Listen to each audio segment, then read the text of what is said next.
Awet namasu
karasaning juang putih pati yogya sareng warna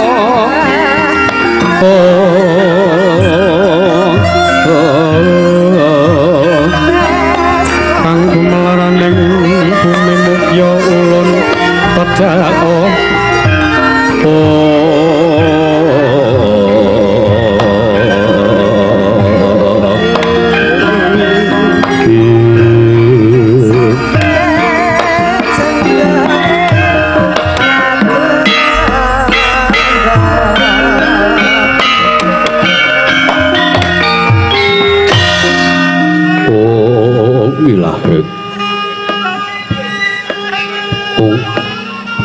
Ilahe ngawi kena mastu purnama sidhem awi kena mastu purnama sidhem silat mringgang jagat karana sirang tondo kawisisaning bisana sono sinamung langling lopes tumaksih pestandun lapeng kudu sinandura tutul katula tetula tulap marih alap ting marabda wini sudo ngapa paraming niskara karana dia tumiying jaman murwa mangga tekap usana ning gruta pangrungging palambang matumpa-tumpa marma panggung sang merwaning kota Sigedar dumadining wayang murwa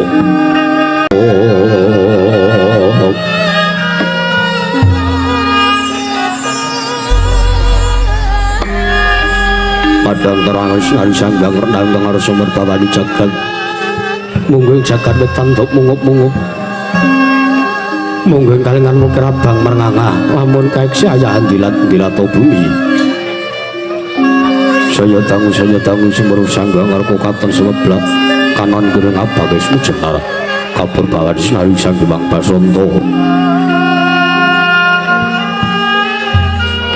tarem doang gerembuyut royo-royo karang ditri Amangku gunung ingkang biru maya-maya pucuking gunung kinemulan ngendaru kasih uling para bancana lenggat lenggut ngantuk kaya gunung Makutha Mega tarwis dawuh soleng kawula dasi dene warsa upaya buka karep tegal sawayi anggur srodatan abdi siram bisendonan sesindenan mikul garukune anggiring raja kayane sawen pilembagan Somor Wanggi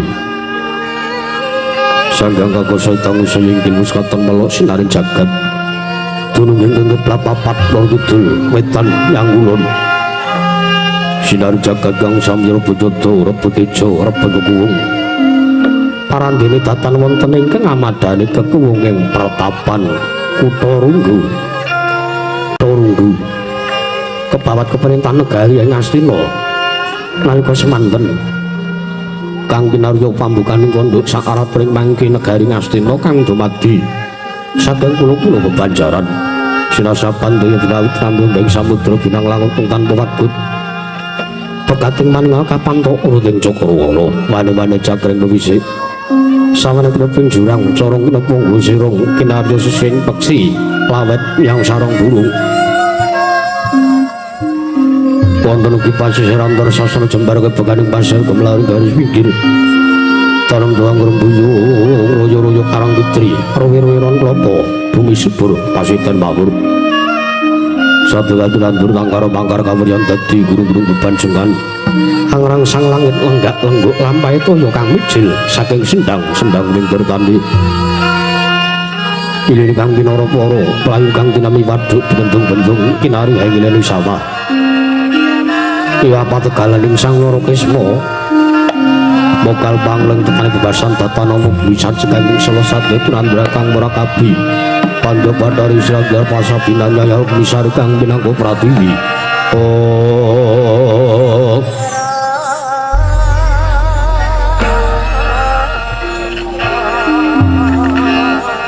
pategalan gopal wijo ingkang ngrembuyi godhongane ambil gue ngantuk kaya manglung wit-witane polo kependem, polo kesimpar, polo kebandung sadetan kuciwa cinawi pukulan kang maweh kesarasaning diri bingon ngaraja kaya tewen sansayang rembu kelamun sang samyak dari mangunan lamun wanci surup surya samya bali maring kandhange sowang-sowang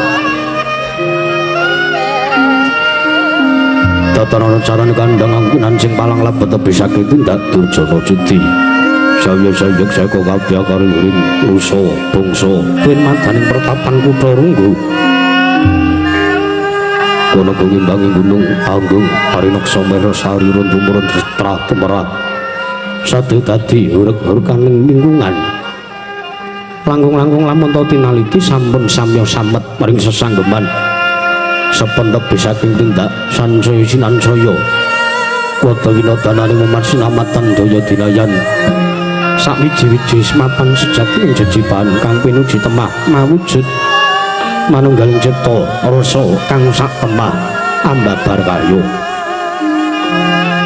Ing binasake pertapaning Kutha Runggu nalika semanten nedhi ngawontenaken pamiyatan ingkang musul gawe madaring pecerabaan muhung pandhiteng pertapan Kutha Runggu Gesang Topo Begawan Kesawa Sidi. Nyata pandhita ingkang luhur kebudayane dhuwur ilmune. Nyata ingkang wis saged nilaraken marang sipating kadonyan karanten Sang Begawan Kesawa Sidi. Anggadhahi paugeran nggih nyalampang gesang ing Madyapada.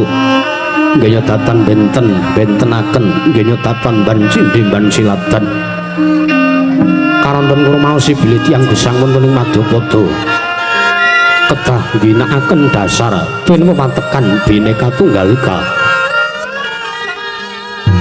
Pramila sakmangke Sang Pinandhita nggih nampi paswitan sanggya para cantrik manguyut sangga geng samyang lebur tapak asta meguru wonten ing paguron ing Padepokan Kutha Runggu.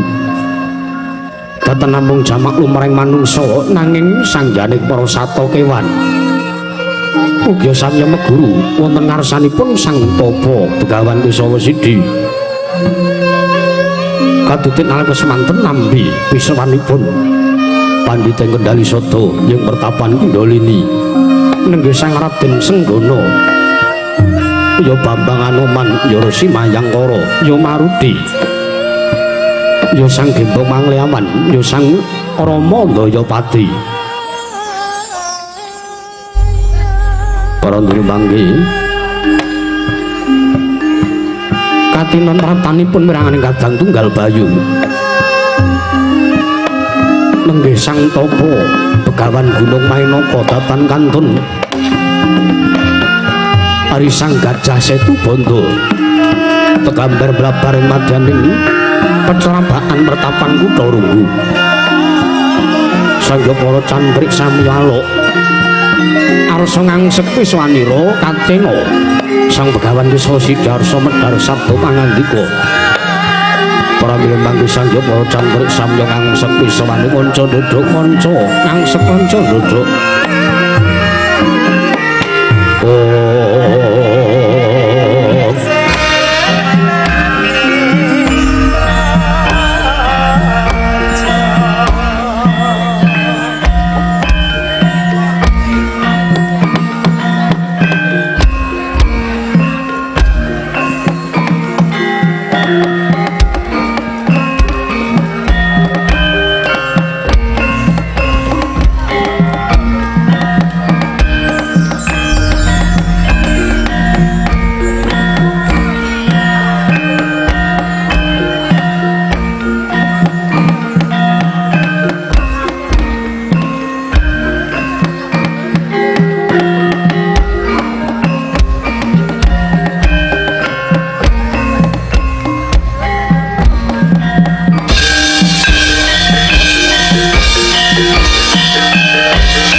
mangkono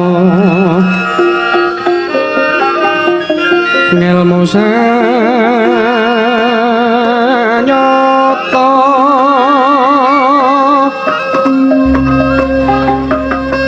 sanyatane mung weh rasa ping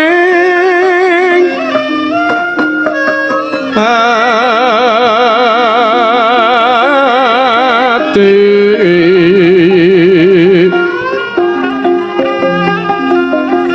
bunga engaran cublo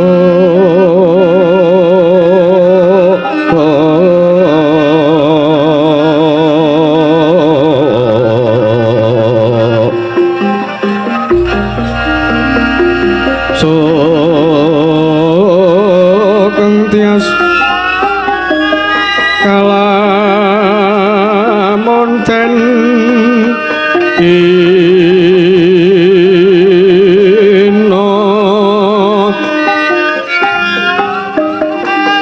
nora kaya si punggung anggereng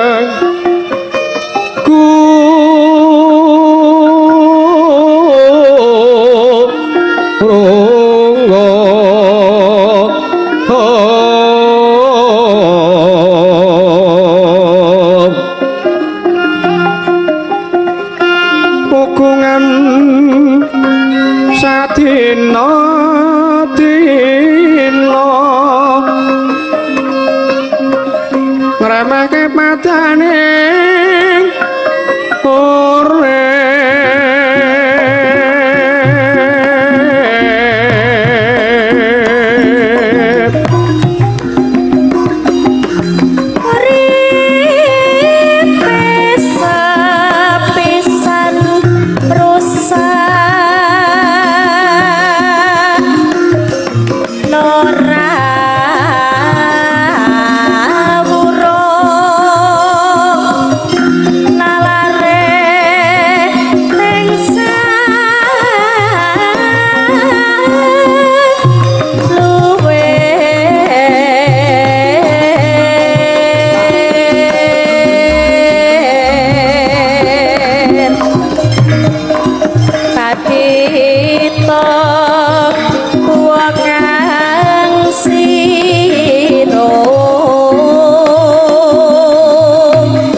Randene paksaku make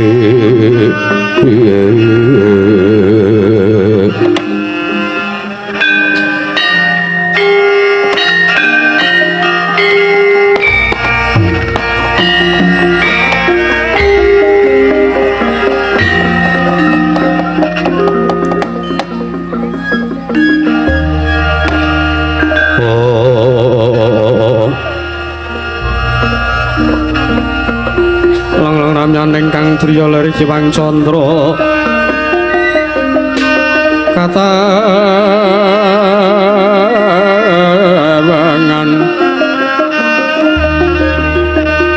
suwu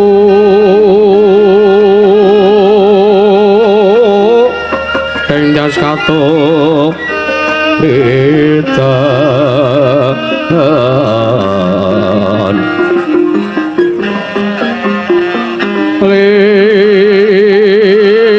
limut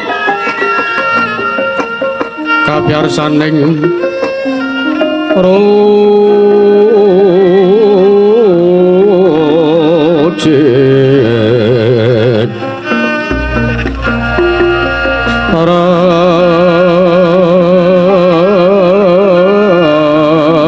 ramremeng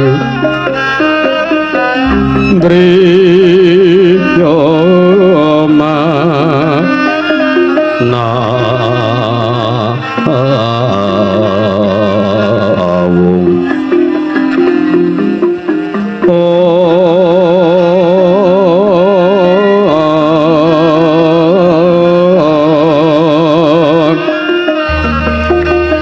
kakawange nyawang wisesa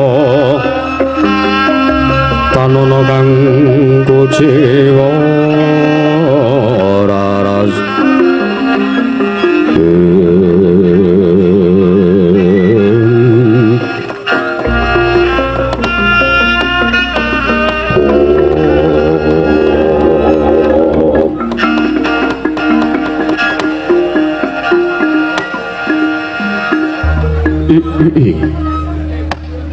wong bawana langgeng sinunggi datanawrat ora mengkata dhisik Raden ya sang penemban sang adi penemban Mayangkara prapta ning pertapan Kutha Runggu wiladala gawe bombong tiasing manah sang Kesawa Sidi pindhane kaya siniram tirta wahyu sewindu bombong rasane nganti kuning ngatasi aku kiming sak derajat pandhita gunung aku ming pandhita gunung sing cubluk ke kaweruhku kutung nalarku sarta cingkrang samubarangku aku kiming wong titah sawantah mongsa aku lah kok teko dadi iki dirawuhi para priyagung-priyagung kamangka sing cetha wis luwih dhisik ngenyam kamukten ana ing jagat uga madeg brahmana ing Madyapada ngibarate titah ingkang wis marek ndahar gempalaning jagat legiasi ning kahanan ora mengkata dhisik penemban sangat di penemban Mayangkara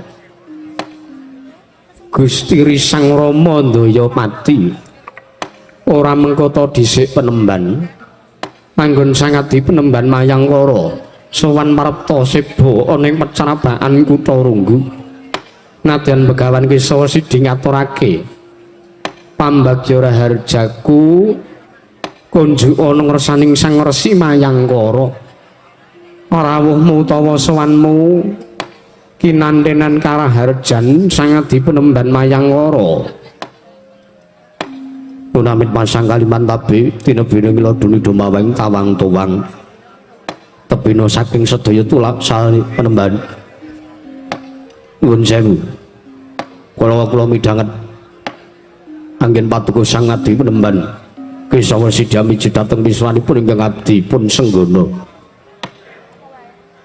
sampun kantos damel cawaning manahipun kang abdi pun senggana karanten sak panggih patuko Gusti kula inggih penemban Kesawa Sidi sesembahan kula inggih guru kula teka andangu ingkang abdi pun Anoman mawi sesebutan penemban nuwun sewu sampun kantos menika pun nambali malih lho mengko sikik penemban sampeyan kuwi pendhita panjenengan kuwi brahmana kena ngapa ta sababe Kesawa Sidi ora dikeparengake ndangu sarta ngundang marang peparape Sang Anoman nuwun sewu kula menika saged pun wastani pendhita kula menika saged pun wastani brahmana menawi kula mapan nalikanipun kula mapan wonten ing pertapan kula ing Kendali Sada nanging menawi kula sampun medal saking percerabaan teges kula sampun boten mapan wonten ing pertapan Kendali Sada kula menika sanes brahmana kula menika satriya limrah kemawon banjur karepe sang penemban Mayangkara kepiye nuwun sewu sampun kantos sak mangke mawi sebutan ingkang abdi pun senggana menika ginakaken peparap penemban menika sampun ngantos resi napa malih sampun ngantos langkung-langkung kula menika namung nuwun sewu kula menika namung sato kewan wonten ngemastani kula menika bedes pramu sampun ngantos kula pun sebut lan sampun ngantos kula pun jeluk mawi sebutan resi utawi penemban menika sampun ngantos kasembadan sampun ngantos kelampahan awit saru dinulu lan boten skeca menawi kula raosaken kula menika sowan wonten ing pertapan Kutha Runggu menika badhe nglebur tapak asta kula sowan menika badhe meguru boten kok badhe umuk boten kok badhe sesungkaran menika babar pisan boten pramila sampun ngantos nyebut sebutanipun ingkang abdi pun Anoman pun cekap Raden ngaten mawon utawi malah nyuk ngaten malah prayogi teng manah mangkono sang Raden Anoman iya Raden Senggana kula wonten dawuh rembuking pecerabaan urung tak terusake sarta urung tak wiwiti yen to para cantrik ingkang padha seba durung mrayogake lungguhe tegesipun rembuking pecerabaan urung arep tak bacutke yen to ingkang mapan ana ing ngarep isih durung bisa tertib sak temah nutupi sing ana mburine ngaten iya mula marata diage tatanen sing prayoga tatanen sing kepenak supaya kabeh bisa mlaku Anoman ingestaken dawuh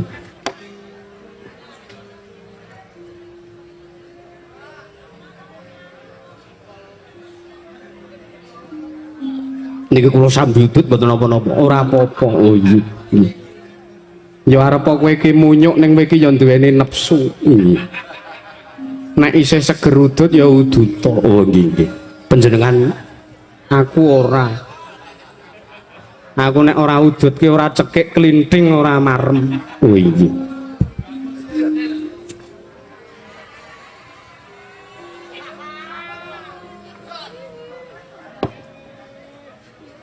Kakang Mainaka apa Anoman kajengipun menika kek ndang diteruske rembuke mbok ya kek ditertibke dipenake lungguhe awit ana ya wis penak ngene lho mboten kok penak ngene menika mboten ning sing teng wingking niku lho ngapa sing nang mburi ngapa sing wingking niku kajenge ketingal ngaten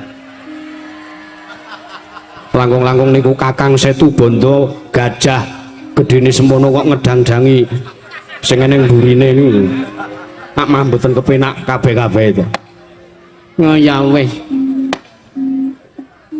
terus kemawon mboten napa-napa Bapak ya ya Raden Anoman iya malah iki uga katingal rawipun sang penemban Gunung Mainaka nuwun sewu sang abdi penemban nadan ingkang abdi pun kesawa sidi ngaturaken kasugengan sarawuh paduka sang abdi penemban Mainaka penemban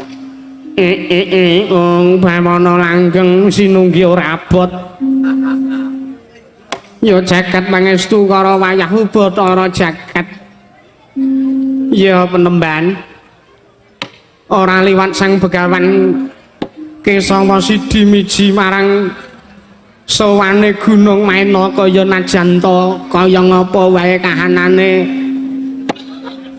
pertapan Kutha Runggu tak tampa inggih ternyatane sampeyan madeg Brahmana kuwi tak kira isih anyar katon sampeyan le madeg pendhita ning pertapan Kutha Runggu iki isih durung suwe mula sing gedhe pangapuramu ora kok teges atur kuwi iki ngilang-ilangke ora kok teges atur kuwi iki ngiyas aku ora basa karo sampeyan ki mergo ngelingi uripku luwih suwe mbangane uripmu tegesipun sadurunge sampeyan lahir sadurunge sampeyan madeg Brahmana ing pertapan Kutha Runggu Begawan Gunung Mainaka ki wis luwih dhisik.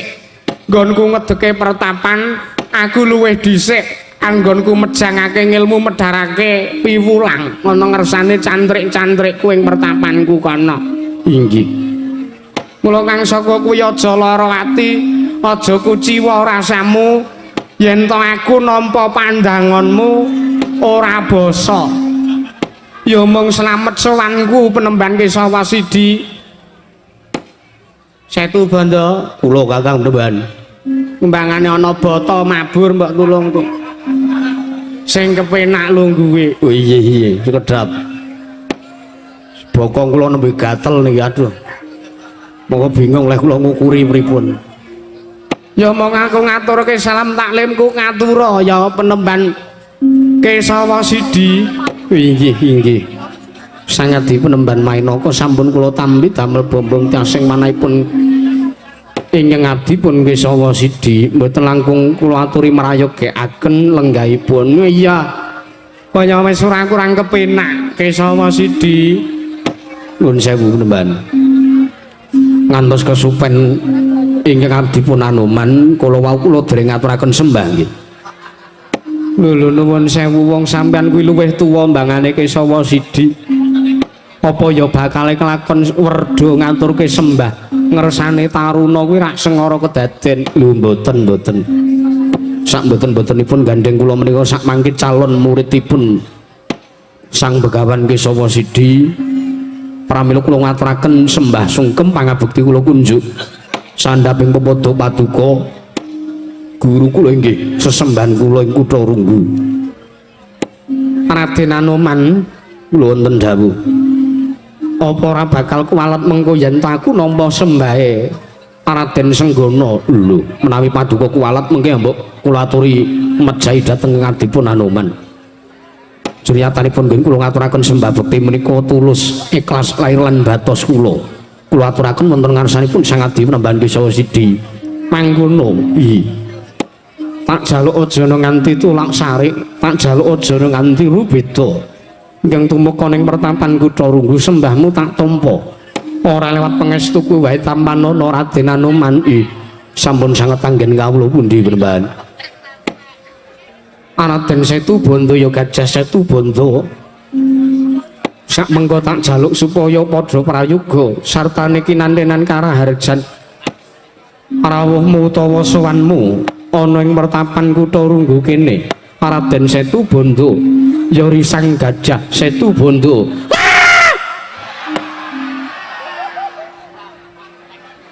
Iya Penemban.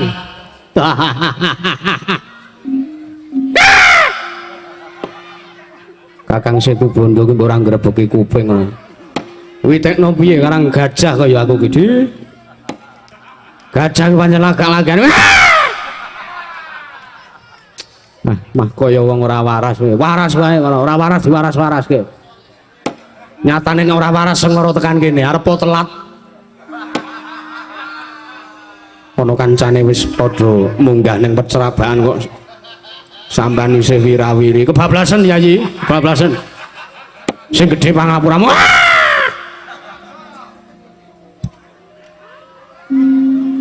Iya. Iya Penemban. Sowanipun ingkang abdipun Gajah Setu Banda ki nandhingan karajan mboten manggalangan setunggal punapa nadyanto keblasuk sowan kula wau. Kula menika supen. Dalan tumuju ing pertapan Kutha Runggu menika kula kesupen, kula kinten mawi ingkang arah teng Praksi Mantara jebul kok ngiwa nih. Pramila malah kula piyambak ingkang kapitunan Penemban. Iya Gajah Setu Banda ora dadi ngapa nggih. Kula ngaturaken sembah sungkem pangabekti kula kunjuk sandhaping padha sesembahan kula inggih Sang Penemban Kesawasidi. Iya Gajah Setu Banda wajan iki pertapan Kutha Runggu kaya ketekan kebun binatang keliling. Malah ana wanara, ana gajah. Mbok menawi sakmangke badhe ketekaken sirkus. Kula sagah mergi teng jagat mriki tesih harang wonten gajah sing iso tata jalma, wonten gajah sing iso ngomong mriku tesih awis-awis. Iya Gajah Setu Bondo nggih. Kula bal-balan nggih pinter. Niki gading kula pun kula ganti plastik nek jagani sing dajeng nyolong gading kula. Iya Gajah Setu Bondo nggih. Prayogake lungguhmu sampun mboten kirang prayogi wah. Niki nek kula ngadeg mungkin malah ngedangi sing mburi nggih Mban. Iya. Lo tak diprok mawon. Awon ngeten mawon. Mah nglekar ora sampeyan. Ora mengko dhisik Raden Anoman nuntun dawuh. Gandeng ingkang padha prapta ing pertapan kutha Runggu iki ora mung sampeyan. Mula kang saka kuwi bakal tak dangu sarta tak piji siji-siji. Wiwit sangka sira Senggana. Apa kang dadi darunane sarta apa wigatine? Teka ning atase sampean ki Brahmana ingkang wis luhur ngelmune sarta wis suwe madeg Brahmana ing pertapan Kendali Sada. Teka rawuh ngersaning Sang Kesawa Sidhi ing kutha Runggu kamangka aku ki agi wae ngedeke pertapan ing kutha Runggu kene. Apa ingkang arep mbok cecep sartane apa ingkang arep mbok jupuk saka kawruhku ingkang cubluk lan mung apa anane iki Raden Senggana. Nuwun sewu. Menawi kula sampun pun maringaken purba wasesa kula badhe matur menemban. Iya. Marata diake satata matura. Sedaya mboten wonten ingkang kula tuju, sedaya mboten wonten ingkang kula gayuh. Kejawi sowan kula wonten ing pertapan kutha Runggu menika kula namung badhe pados marganing pejah. Kejawi anggenipun ingkang abdi pun Anoman sowan wonten ngarsanipun Sang Kesawa Sidhi. Kula namung badhe ngupadi wonten pundi dalan sirna, dalan ketiwasanipun ingkang abdi pun Anoman. Awit mengeti kula menika wiwit jaman Ramayana ngantos sakmenika jaman Mahabharata. Nalika kula ndherekaken nalendring Pancawati Sang Prabu Sri Rama Wijaya. Dumugi spriki kula ndherekaken dhumateng lampahipun para Pandhawa. Kula ugi dereng kabanjut dening dewa menemban. Duh Sang Penemban, guru kula sesembahan kula. Sangat penemban Kesawa Sidhi. Arinten pantaraning dalu kunik ingkang kula ajab lan ingkang kula tenggo ingkang kula antu-antu menika namung benjang menapa dewa paring dawuh lan ingkang adipun Anoman paring dawuh bilih Anoman menika sampun telas tulis kula tumuli kula kabanjut minggah wonten ing swarga loka manjing tening loka baka ing alam kelanggengan. Penemban saestu kula menika sampun wareg mangan gembalaning jagat legiasining kawontenan. Kula menika sampun wareg kula nyumurupi tumon kalian kawontenan angkara murka ingkang pendak dina mboten saya suda nanging malah saya ndrebala wonten ing jagat menika. Kula menika sampun jeleh nyawang gelare jagat, kula sampun jeleh nyawang gelare lintang seming rembulan. Kula menika sampun bingung kedah kados pundi malah anggen kula nglampahi urip kula ingkang saya dina mboten saya sekeca nanging saya dina saya ndudra menika penemban. Pramila minjang menapa ingkang kula suwun namung dawuhipun Sang Adi Penemban Kesawa Sidhi gandeng paduka menika caket kalian para Jawata, caket kalian Gusti kang akarya luka. Kula nyuwun dawuh sarta kula nyuwun katrangan minjang menapa ingkang abdi pun Anoman menika badhe kabanjut dening dewa benjang menapa ingkang abdipun Senggana mati penemban. Panjenengan Kang Puspita rum kasiling samirana mrek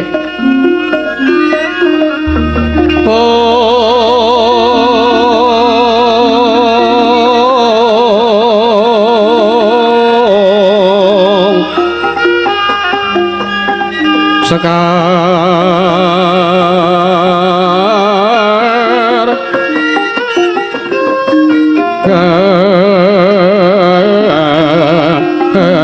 kadung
Tanah warat kaget rasane ngatiku bareng aku midhanget sarta napa apa sing to ngendikake Raden Kusiki to Kusiki tak kira iki mau aku ora kleru penampa yen to sira Raden Senggana matur besok apa njaluk katrangan besok apa anggonmu bakal dibanjut dening dewa kosek to Raden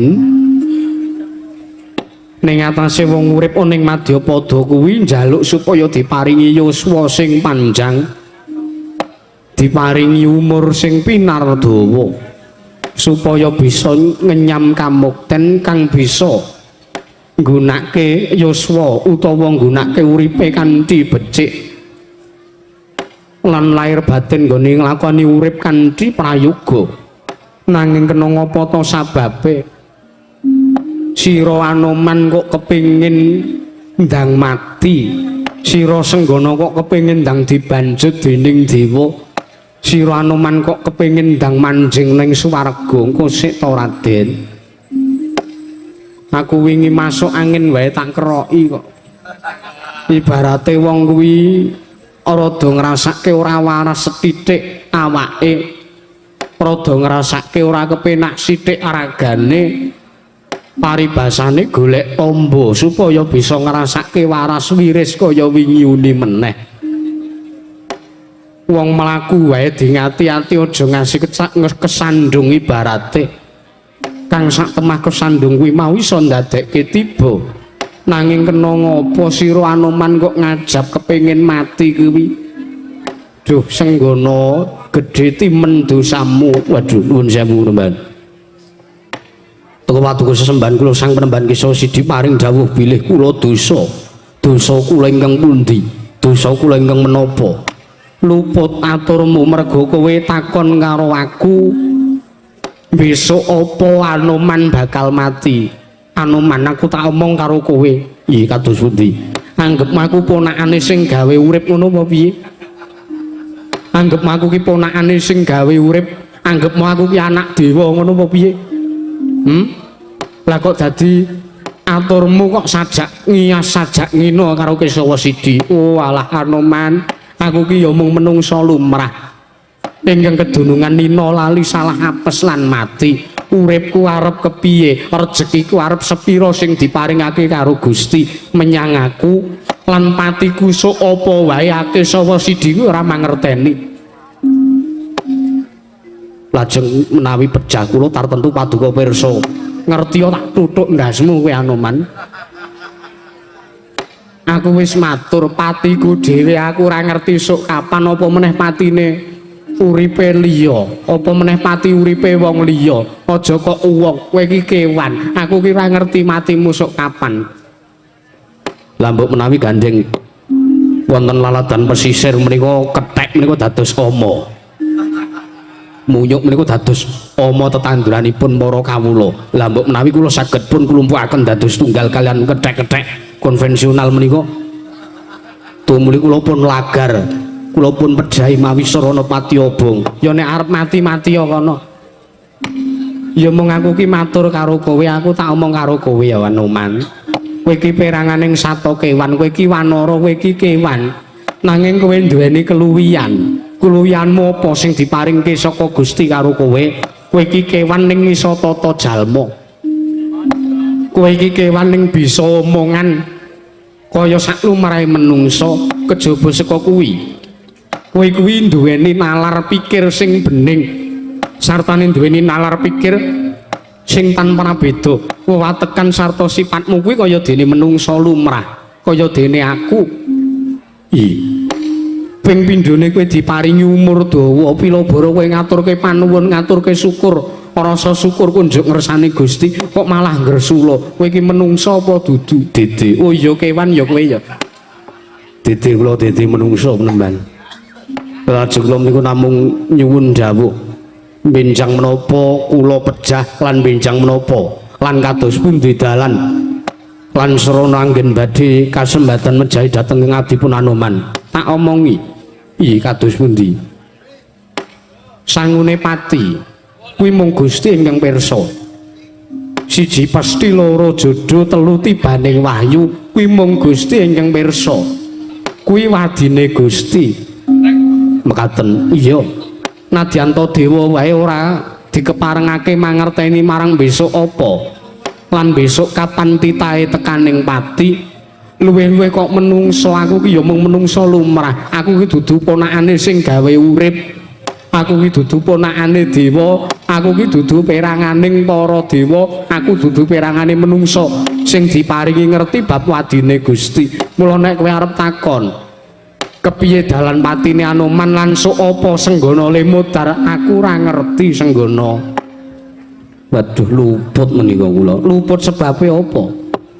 Pengangkah kula Suwita Paduka menika kula badhe mangertosi benjang menapa pejahipun Anoman. Lah kok malah kaya diwirang-wirangke. Sebab apa kowe ora tak wirang-wirangke? Wong pitakonmu kuwi pitakone wong goblok.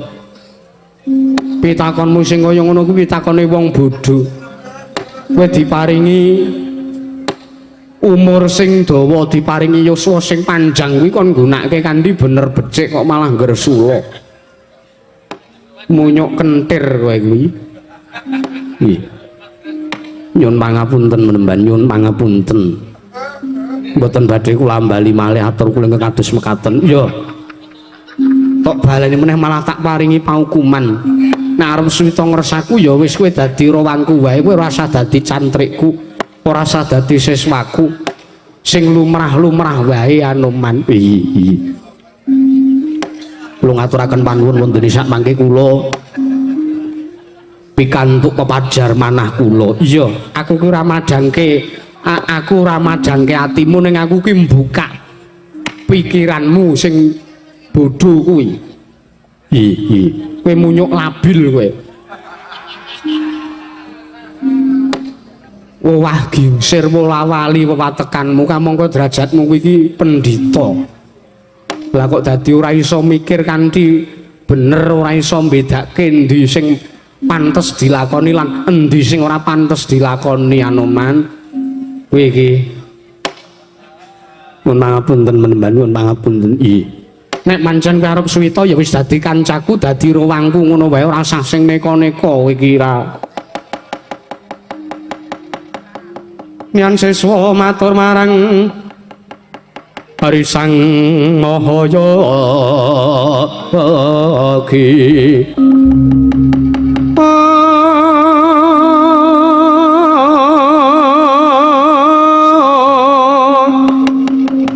Sang Wipra kadiparat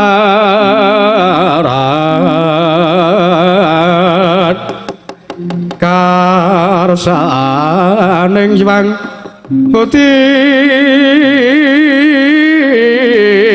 Pati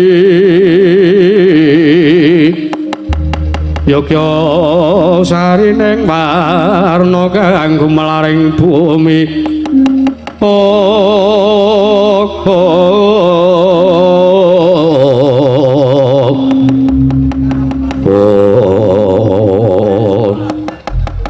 Idem memadaning pecrabaan pertapan Kutha Runggu nalika semanten kaya rumangsa wirang nenggih Sang Bambang Senggana. Karanten datan pikantuk katerangan nggih nyuwun pirsa wonten sanipun Sang Tapa Begawan Wiswa Sidi. Kedadak kapirengalipun Sang Hyang para cantrik manguyu jangga ingkang sami sepa wonten sak jawining pecrabaan. Sami alok bilih wonten priyagung kalih ingkang sowan. Rawuh minggah wonten ing pertapan Kutha Runggu. Tansah jawi amung serayan saking negari Ngastina. Nenggih Senopati Gajah Hoya nalindra ngawangga Sang Nerpati Karna Basusena. Kadheraken pandhita ing saka lima Sang Tapa Begawan Durna semanten repeper-peper bidhasa metarangan minggah ing pecrabaan Kutha Runggu dumrajung tanpa larapan.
mendak alun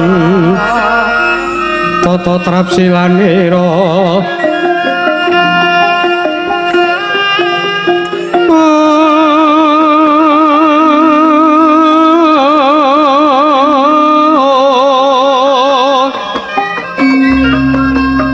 ngaca makan astanira kalih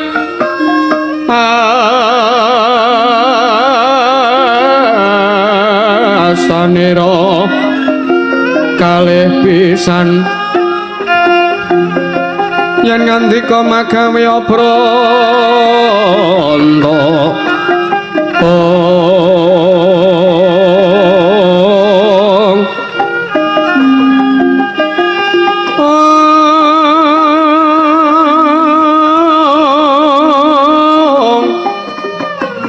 yen ngandika magawe pranta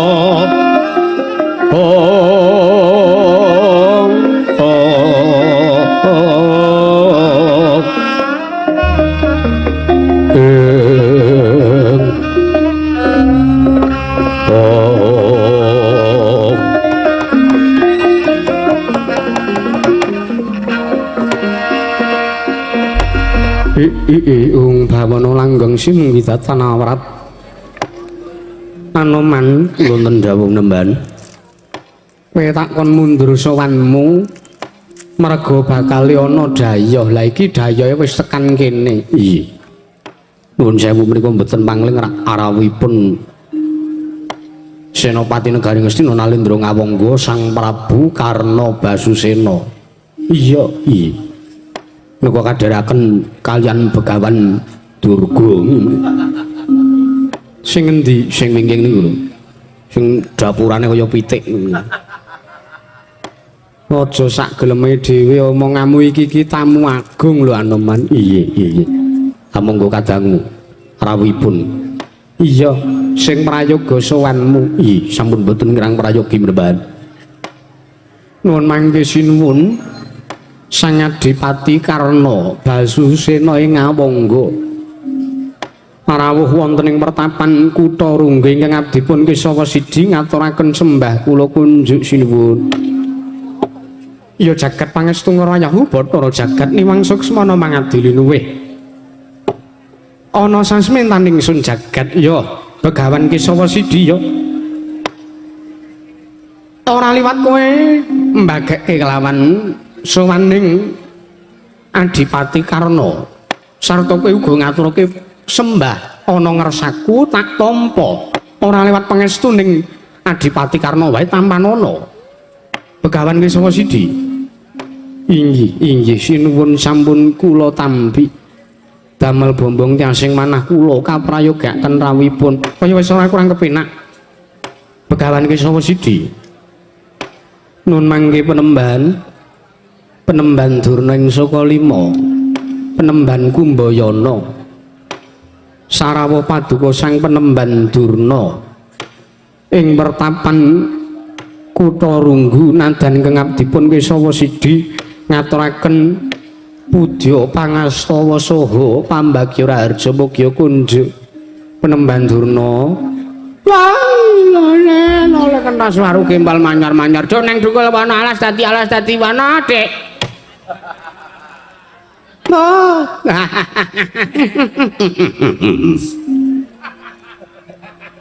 Kesawa Sidi ya Kesawa Sidi ya kowe ngaturke pambagya raharja imane kowe ora ngaturke bekti karo aku ning atas Angger Adipati Karna wae kowe ngaturke sembah kowe ngaturke bekti kersane Angger Adipati Karna ning kena ngapa bareng tiba Durna kok aku ora tok aturi sembah kowe ora nyembah karo aku ki kowe mbanci ndek silatan kowe Kesawa Sidi mboten kok teges mbanci ndek silatan kula kalian panjenengan menika sami derajatipun padha-padha apa kowe meng pendhita gunung aku pendhita piyai kok Dik anggepe ngapain ngaturna sembah karo aku kowe Kesawa Sidi iya kula ngaturaken sembah kula kunjuk wonten ngersanipun Sang Begawan Durna Kesawa Sidi ya tak tambah pangestuku tampan ana sampun sanget anggen kula pundi Angger Adipati Karna kula Paman Durna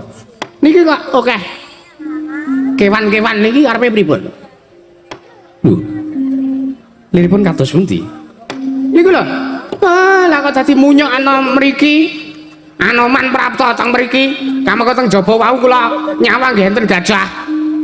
Gajah sajake tekane telat niku wau. Nggih, mbok menawi. Oh, niki kok dadi kewan-kewan Dusumita teng pertapan Kutha Runggu niku rak kawon tenane ngedap-edapi to nggih Adipati. Nggih. Kula tak matur napa wigatine sampeyan ampun ngendika dhewe. Mboten. Mboten. Tak maca nawala niki. Pun rawuh wakil bupati pun Bapak Joko Prawoto SEMM. Nggih, sugeng rawuh Pak Joko nggih. Sampeyan iki kok ya iso kae ora. Nuwun sewu sinuwun. Arawipun sinuwun Adipati Karna wonten ing pertapan Kutha Runggu damel kaget manahipun ing abdipun Kesawa Sidi. Menapa ingkang dados darunanipun Kesawa Sidi kula wonten dawuh. Sowanku iki kanthi apik ana ngersamu ning pertapan Kutha Runggu. Nggih, sepisan aku arep tilik karaharjanmu, ternyatane kowe iki pandhita, kowe iki brahmana. Aku arep tinju marang keselamatanmu nggonmu mapan ing pertapan Kutha Runggu kene.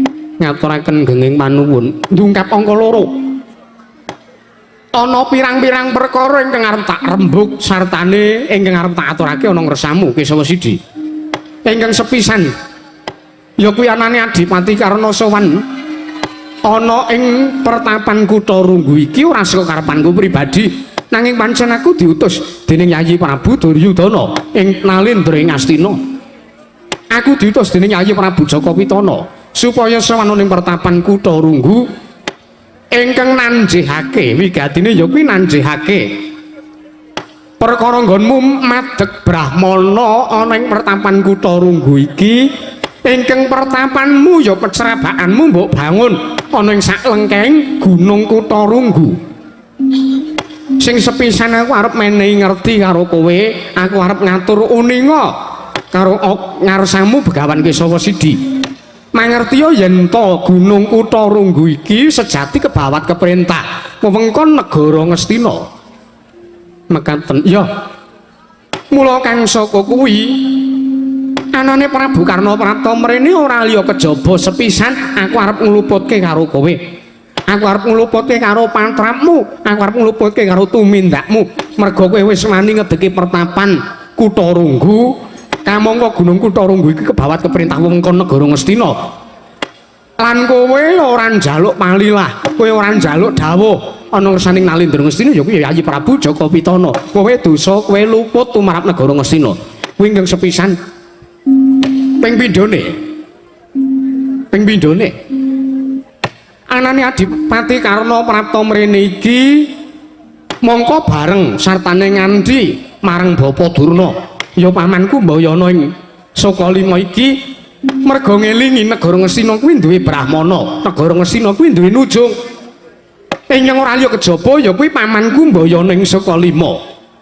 Lah ning atase para Sata Kurawa kuwi duweni guru ya kuwi Paman Durna ing Sokalima. Yayi Prabu Duryudana kuwatir merga menggalih sartane mikir marang kahananing Paman Durna yen to nganti ndrebala olehmu madeg brahmana ning pertapan Kutha Runggu iki mengko mundhak akeh sanjaning para kawula negara Ngastina ingkang padha swita ngersamu wekasan Paman Durna dilirwake. Aku cemburu karo kowe. Bar ngerti sebabnya apa aku ora seneng lemu madeg pendhita ning pertapan Kutha Runggu iki. Oh, kowe iki nyaingi. Kowe iki nyaingi karo lehku dadi guru ning Sokalima. Hah? Inggih. Kowe iki nyaingi kowe iki ngungkul-ngungkuli karo panguwasaku, kowe ngungkul-ngungkuli karo kadidayanku. Ning atase aku ki wis luwih dhisik dadi brahmana. Ning pertapan Sokalima aku luwih dhisik gabung karo para Sata Kurawa. Lah kok kowe njedul kowe kok sak-asik kanan pendidikan ning pertapan Sokalima. Oh, wis lihat kowe. Mula kang saka kuwi ping pindho aku arep ngluputke patrapmu meneh Penemban Kesawa Sidi. Merga kowe wis rumangsa Paman Durna, kowe wis gawe Paman Durna rumangsa menapa Paman? Dipun saingi. Kowe wis nyaing-nyaingi karo ya kuwi kalungguhane paman Kumbayana ingkang wis luwih dhisik madeg Brahmana ana ing pertapan Sukalima kowe ngungkul-ngungkuli ngembari karo panguwasane paman Durna sing ping 3 merga luputmu iki ana 3 perkara sing ping 3 sing arep tak aturake ingkang angka 3 iki bakal migarake sarta murungake kaluputanmu ingkang angka sepisan angka 2 maton kowe bisa nuruti panjanganing Ratu Ngastina ingkang dumunung ana ing aturku ingkang angka 3. Ih menapa Kanjeng Adipati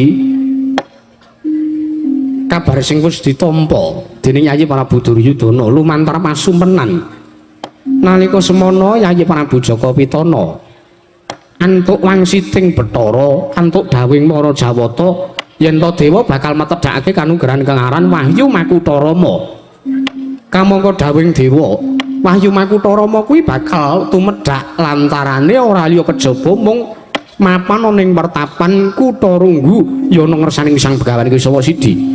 Mula kang saka kuwi penemban kowe dikeparengake medharake ilmu, mejangake kawruh dening Yayi Prabu Duryudana nggonmu madeg Brahmana ning pertapan Kutha Runggu nanging ana kekudangane utawa kudu ana lirune. Ya kuwi kowe kudu bisa matedhakake Wahyu Makutarama sak banjur kuwi Wahyu Makutarama mbok paringake ngersaning Yayi Prabu Duryudana ya ngersaning para Sata Kurawa ya ngersaning para kawula sak negara Ngastina Begawan Kesawa Sidi.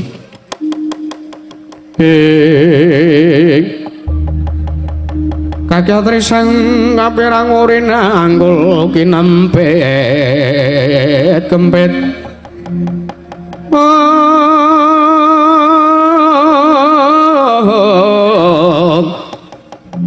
Sang retnaning bawana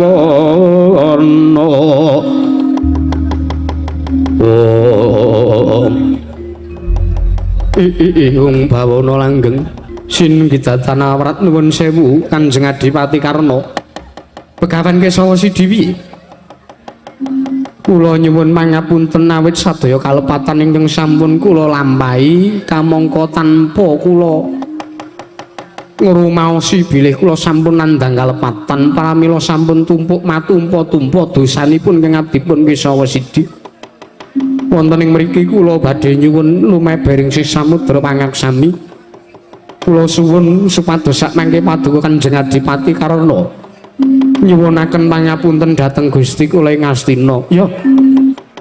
Lajeng angka kalih kula badhe matur babagan kanugrahan ingkang sampun terwaca nalindra Ngastina nampi sasmita saking para dewa. Inggih ingkang winastan Wahyu Makutarama Kanjeng Adipati Karna. Nuwun sewu. Malah kula piyambak malah dereng mangertosi lan kula dereng ngawuningani bilih para dewa badhe matedhaken kanugrahan Wahyu Makutarama wonten ngarsanipun kang abdipun Kesawa Sidi kula malah dereng mangertosi lah kok teka malah tiyang sanes inggih nalindra Ngastina Gusti kula sinuwun Prabu Jaka Pitana sampun pirsa lumantar sasmitaning dewa nuwun sewu Kanjeng Adipati menawi sak mangke kula dipun dawuhi lan pun suwun supados mejangaken utawi maringaken masrahaken kanugrahan Wahyu Makutarama dhateng negari Ngastina kula mboten saged. Lho. Sebabe apa? Sebabe apa ning anase dewa wis paring dawuh yen to kowe sing dadi lantaran tumedhang Wahyu Makutarama, lah kok dadi kowe owel. Lah kok dadi kowe sing ora iso yen to masrahke wujuding Wahyu Makutarama. Nuwun sewu kula mriku mboten mangertosi lho. Kula nembe midhanget sepisan menika tembung Makutarama nggih nembe sepisan menika walah menungso ora tatanan. Yen ngono kowe keduga rasudi sarta niku ora sagu masrahke Wahyu Makutarama. Mboten kok kula mboten sagung, mboten kok kula owel, mboten kok kula lirwa. Nanging estu lair lan batos kula mboten mangertosi Wahyu Makutarama menika menapa. Yo. Gandeng kowe ora sago masrahke wujuding Wahyu Makutarama yen ngono kowe sago minangkane apa sing dadi dawing Ratu Ngastina ingkang minangka lidah sinambung ya Kinermati Karna Basusena. kowe sago yen tak tundung lunga saka pertapanmu ing kutha Runggu kene. Nuwun sewu, nuwun sewu. Menawi kula pun tundung saking pertapan kutha Runggu, kula ugi mboten badhe saged, kula ugi awel. Jernyatanipun niat kula menika lair lan batin kula mejangaken ilmu. Kula mbabar kawruh wonten ngersanipun para cantrik-cantrik kula ingkang estu lair lan batos sagah kula wulang. Kamangka mboten wonten dosanipun, mboten wonten luputipun tiyang mejangaken ilmu wonten ing jagat menika. Merga nuwun sewu. Wong urip menika saged katata gesangipun menawi piyambakipun nggadahi ilmu ning gesang. Ilmu menika dados sangune wong urip lho sinuwun. Sok sinten ingkang nampik lan ingkang boten nampi dumateng wejanganing ilmu kula pesthekaken. Tiyang menika ugi sampun lirwa saking dawuhipun Gusti, mergi Gusti dawuh dhateng titahipun lumantar kitab-kitab ingkang sampun kula surasa ingkang mapan ing pertapan kutha Runggu, tiyang gayuh ngilmu, tiyang gegulang ilmu, ngulir budi ngasah kadewasan menika pun wajibaken dhateng saben-saben titah. Pramila kula kinten sak mangke kula mboten saged menawi kula pun tundung minggat saking pertapan kutha Runggu mriki sinuwun ya jagat pangestungkara Paman Durna. Kula pripun menika? Lho, pripun apane? Begahan Kesawa Sidi mboten pun tundung saking pertapan kutha Runggu mrika lho. Lole kenthos waru gembal manyar-manyar. Nuwun sewu lho Anggir Adipati Karna, kados pundi? Sampeyan aja wedi, sampeyan ampun ajrih. Merga nyawang Anoman lungguh teng mriku terus sampean aja duweni rasa ajrih. Nuwun sewu mangemut-emut, mangeling-eling. Kula kaliyan menjeran mriku mbeta para sata Kurawa lho. Bekawan Kesawa Sidi pun rudha paripeksa kemawon. Menawi mboten saged pun rudha paripeksa, menapa badhe kasembatan para sata Kurawa ngobrak-abrik pecrabaan kutha Runggu. Pertapan kutha Runggu pun sak-asih rudha paripeksa denipun para sata Kurawa. Ngaten kemawon. Ya, Begawan Kesawa Sidi pidhanget maturku. Sinuwun karna kados pundi? Saiki tak pesthekake kowe ora kena tak rembuki kanthi sarana aris. Teges yen to kowe wis ora kena tak endhake, kamurkanmu wis ora kena tak elingke kanthi sarana halus, kowe keduga bakal tak rudha paripeksa. Yen to kowe ora keduga lunga saka pertapan kutha Runggu kene merga iki wewengkon negara Ngastina, apa kelakon? Pertapanmu tak bumi angus, tak buyuki batang sayuta dening barisaning para sata Kurawa. Peneban.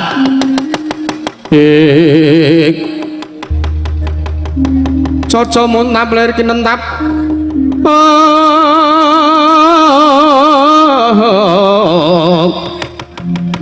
Caca bang mawi ngawengis yen sinapet marang sagedheng.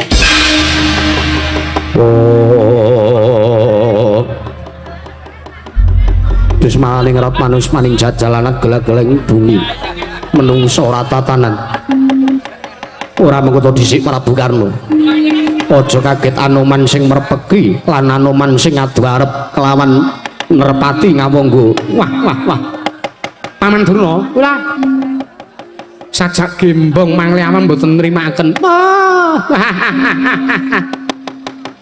Anoman sajak mboten nrimaken menika lho nggih ngatos-atos kula aturi ngatos-atos.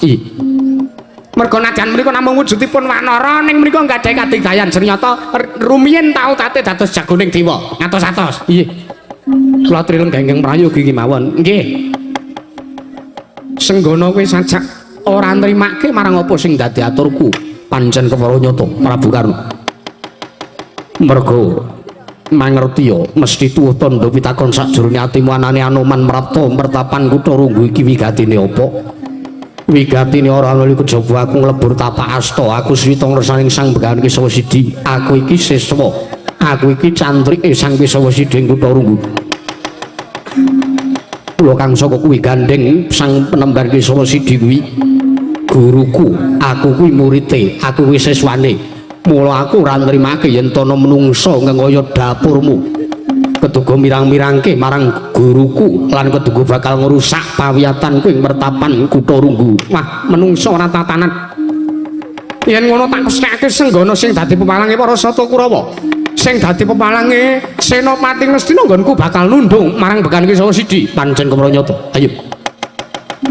Tak tantang kowe metu njaba, dudune kene papane wong Bandayuda. Tulung kedheping peninggal kowe ora lunga saka pertapan kene. Apa kelakon Anoman ing ngadepi karo kowe? Menungso ora tatanan. Pandane ana ing sanjabaring percapakan pertapan Kutha Runggu. Anoman apa Prabu Karna sing tekane pati parat.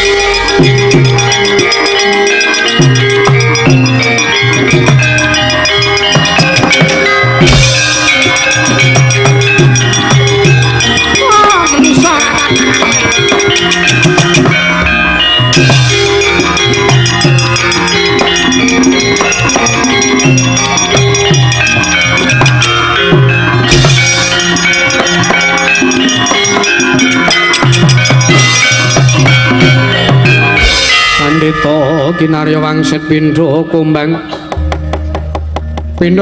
semadu sarining tawang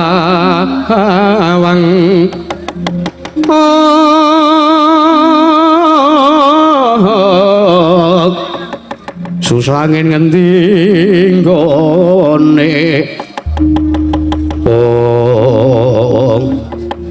wong bawana langgeng sinunggi tatanawrat Senggana wonten dawuh Destun timen patrapmu lho. Ingkang pundi ingkang Destun? Lan menapa ingkang Destun patrap kula? Ora mengko to dhisik. Kowe nyentulani rembuku karo rembuke Prabu Karna. Lho, ingkang pundi? Lho iki mau lho.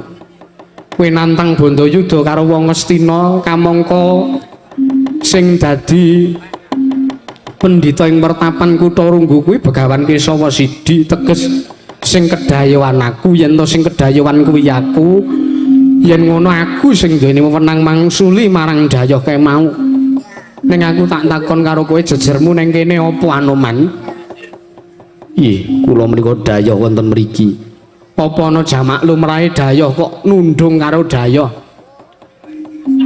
yen to sing nundung karo Dayoh ki sing duwe omah kuwi lumrah wae ning kowe iki Dayoh ning kene iki padha-padhane Dayoh karo Prabu Karna kae mau Dayoh kok nundung Dayoh liyane kon minggat kuwi monggo durung rampung rembuke Dayoh karo sing didayohi iki aku aduh nek ngaten kula lepat menemban kowe luput kowe kleru mergo kowe ndhisiki marang kekarepanku waduh kula pun paringi paukuman menapa kemawon kula sagah menemban kowe ora arep tak paringi paukuman apa-apa ya mong kowe takon kowe tak dawuhi supaya kowe tanggung jawab Prabu Karna kae nggawa Kurawa 100 Kurawa undurna wis akan dawuh nyun pamit kose aja kesusu urung rampung leh ku omong Kurawa undurna ning aja ngasiyana Rajapati teges kowe nggunakno dasar ngluruk tanpa bala menang tanpa ngasorake Senggana maklum nyun pamit berbah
nuwun mangke Sangadi Penemban Mainaka Begawan Kesawasidhyana dawuhmu apa kriwikan dados grujukan geguyon dados tangisan wah jan Anoman ki ket mbiyen pancen ngono kae kok Penemban lho wiwit rumiyin kados mekaten liripun dos pundi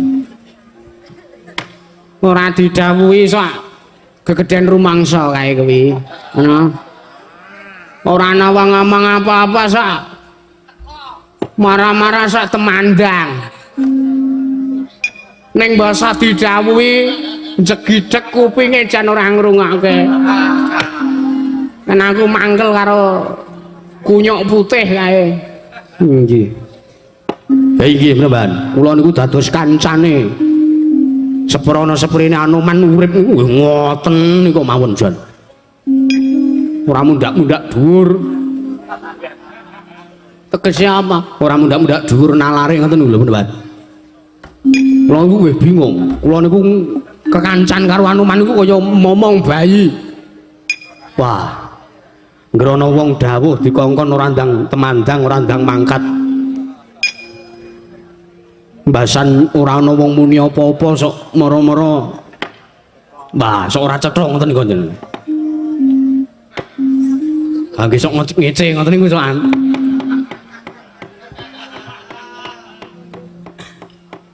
ya Gajah Setu Banda ya nggih wis aja bengak-bengok iki wancine wis nandhake wanci bedhug teges ingsun iki Brahmana kudu nindakake manembah ngarsaning Gusti malah aku arep nderekke kelawan tindakmu nggonmu munggah ning sanggar pelanggatan Penemban Penemban Mainaka monggo kula dherekaken Gajah Setu Banda wonten dawuh para cantrik kadhawana bubar tumuli padha dikanthi manjing ning sanggar pelanggatan wis taken dawuh nyuwun pamit madal pasilan sing ati-ati aja kaya menungso utawa bocah cilik Gajah Setu Banda purna gati ning mawiyatan ing pecrabakan ya ing pertapan Kutha Runggu nalika semanten wis nandhaken wanci bedhug sang tapa Begawan Kesawasidhi arsa manjing wonten ing sanggar pamujan ing sanggar pelanggatan nalika semanten sedayan nggih lampah tumuju wonten ing sanggar pelanggatan sinambi munjuk arah syukur wonten ngarsaning Gusti kang akarya luka